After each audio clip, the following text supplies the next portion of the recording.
If you've ever wondered why some Muslims become violent while others don't, it's a good idea to listen to ex-Muslims discuss their experiences being raised as Muslims. I just watched a video from a former Muslim who was describing the inner conflict he had growing up as a Salafi Muslim in London. Let's go through some of this video. I want to get to the point he makes at the end. I was brought up believing that the West is at war with Islam. And that because the West is at war with Islam, the West is therefore a legitimate target for attacks. So growing up in London, and I was born and raised in London, growing up in London, I was taught that I was living in enemy territory, that everyone surrounding me was the enemy, that they were out there to get me. Notice he said he was taught that he was in enemy territory. So either his parents or his Muslim leaders were teaching him that the non-Muslims around him were his enemies. Needless to say, viewing everyone around you as your enemy can affect the way you interpret various events.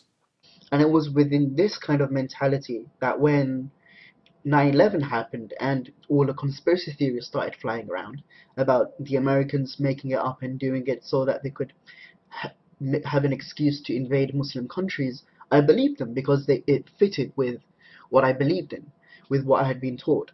Now, if you view the people around you as the enemies of Muslims, how are you going to interpret the wars in Iraq and Afghanistan? And then when the Afghanistan and Iraq wars happened, I understood them in a way that explained that actually the reason why they were attacking these Muslim countries was simply because they were Muslim, because they wanted to kill Muslim people. I honestly believed that, even as and kind of growing up as like a 16-year-old. So the wars in Iraq and Afghanistan are wars against Muslims, and you're a Muslim living behind enemy lines. What do? So when those wars happened, I got really angry and I thought, see, they're doing it just to kill Muslims. Therefore, I want to actually take revenge and carry out an attack in London. But our ex-Muslim friend obviously didn't end up carrying out a terrorist attack. Why didn't he join so many of his fellow Muslims in slaughtering unbelievers in the name of Allah? He gives us a few reasons. The first reason is simply because I just didn't have the means available to me. Had I had the means available to me when I was at my most radical and my most angry, then I think I probably would have carried out an attack. So he was willing to carry out an attack at one point in life. He was angry enough to carry out an attack. He just didn't have the means. He didn't have a gun or a bomb, so he kept waiting. Do you think there are other young Muslims who are willing to carry out an attack but simply don't have the means? I think so. I also think that you'd better give them some good reasons to reject Islam or at least doubt it before they get the means. Next reason. The second reason was that kind of held me back was the fact that I didn't want to get caught. And I know that sounds silly, but it's a very simple reason. And I wanted to do it kind of properly without getting caught, and I didn't have the means available to kind of do it properly under the radar. Here he's just thinking like a criminal. I don't want to get caught, so I need to wait until I come up with a plan that will allow me to carry out an attack without getting caught. Self-preservation. But whatever keeps you from killing people. Next reason. But then, after a little while of thinking about this, it viscerally just kind of felt wrong. And it just felt wrong killing people, innocent people. And because of that, I started looking for a reason to kind of find a reason to not carry out a terror attack, to kind of look for a reason for why terror attacks were wrong in Salafi Islam. And I was brought up as a Salafi.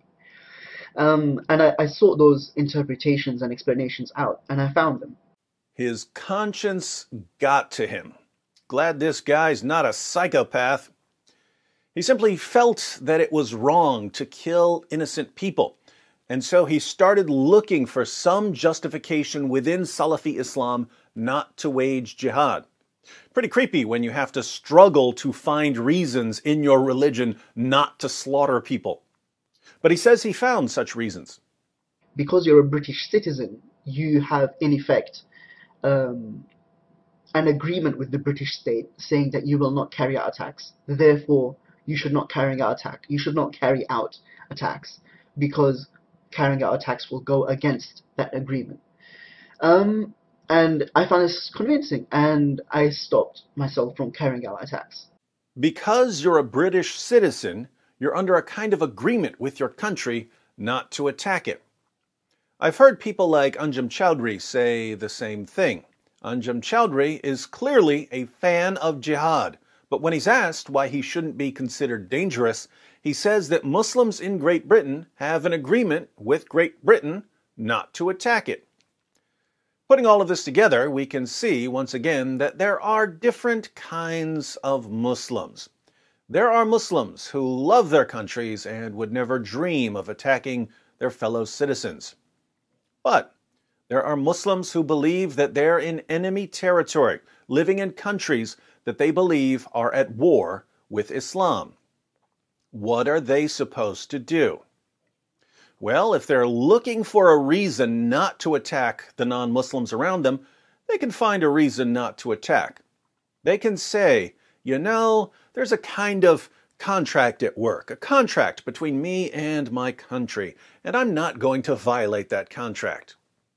If they're not looking for a reason not to kill people, then we end up seeing their pictures on the evening news, where we'll be reminded once more that none of this has anything to do with Islam.